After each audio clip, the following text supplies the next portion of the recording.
17वां question देखिए, किसी काले बॉक्स के पृष्ठ पर विद्युत क्षेत्र की सावधानीपूर्वक ली गई माप यह संकेत देती है कि बॉक्स के पृष्ठ से गुजरने वाला net flux 8.0 into 10⁻³ newton into metre square प्रति कूलाम है। ये नेट फ्लक्स मतलब है कुल विद्युत फ्लक्स।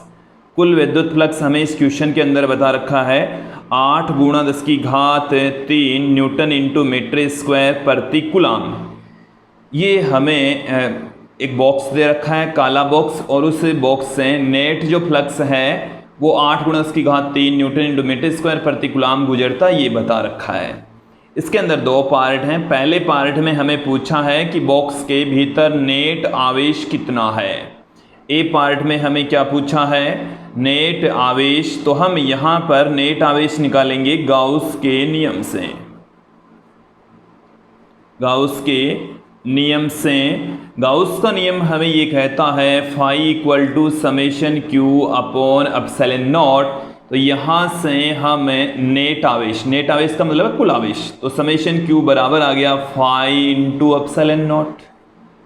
तो समेशन Q = फाई की वैल्यू हमें क्वेश्चन में दे रखी है, एप्सिलॉन नॉट की वैल्यू हम जानते हैं।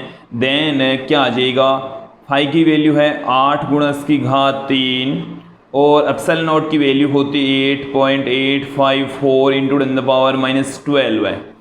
देखिए इस 8 से इसको मल्टीप्लाई कर दीजिए, 32, 3 हासिल का हो गया 40 और 3 43, 4 हासिल का हो गया 8 को 8 से गुणा करेंगे 64 और 4 हो गया 68, 6 हासिल का हो गया 64 और 6 70 हो गया।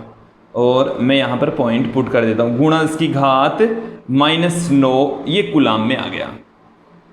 चाहे तो आप इसको 7.0832 इंटू 10⁻−8 कूलाम भी पुट कर सकते हैं।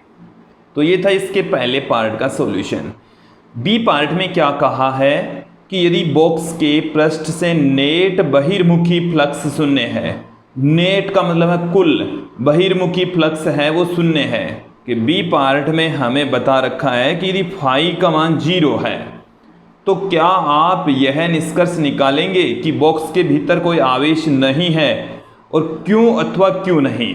देखिए फिर से हम गाउस का नियम अप्लाई कर देते हैं। फाई = होता है समेशन Q अपॉन में एप्सिलॉन नॉट, और यहाँ से समेशन Q = हो जाएगा फाई × एप्सिलॉन नॉट। फाई की वैल्यू 0, तो समेशन Q का मान आ गया 0। समेशन Q का मान कितना है, 0 है। समेशन Q का मान जब 0 होता है, समेशन Q कितना है, 0 है। समेशन Q 0 क्या बताता है वो सुन लीजिए दोस्तों। समेशन Q जब 0 होता है इसका मतलब है कि इस जो हमें बॉक्स दे रखा है उसमें मौजूद कुल आवेश 0 है। मैं यहाँ पर एक डायग्राम के जरिए आप लोगों को समझा देता हूँ कि ये हमारे पास में बॉक्स है, काला बॉक्स बता रखा है, कलर से इसका कोई लेना देना नहीं है। देखिए ये बॉक्स है, इससे जो नेट जो बहिर्मुखी फ्लक्स है वो 0, नेट बहिर्मुखी फ्लक्स 0 होता है तो समेशन Q अपॉन में एप्सिलॉन नॉट का मान 0, देन समेशन Q = 0 आ जाएगा।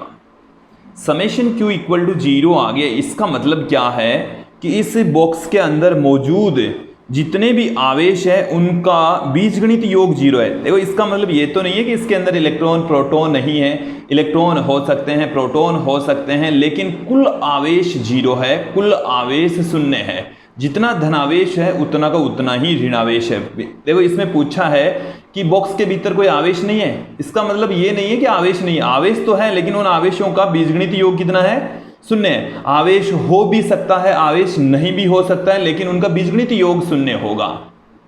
देखिए इसका अर्थ समेशन Q = 0 का अर्थ है कि बॉक्स के भीतर या तो कोई अतिरिक्त आवेश नहीं है, और यदि है तो उनका बीजगणित योग 0 है, कुल आवेश 0 है। तो या तो बॉक्स के अंदर क्या है, या तो बॉक्स में कोई आवेश नहीं है, आवेश नहीं है, या तो बॉक्स में कोई आवेश ही नहीं है, या बॉक्स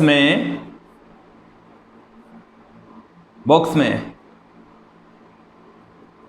कुल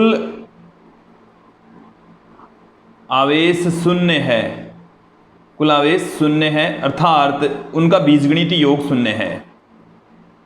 आवेशों का बीजगणितीय योग शून्य है, बीजगणितीय योग शून्य है। क्लियर? तो ये था हमारी पाठ्य पुस्तक का 17वां क्वेश्चन।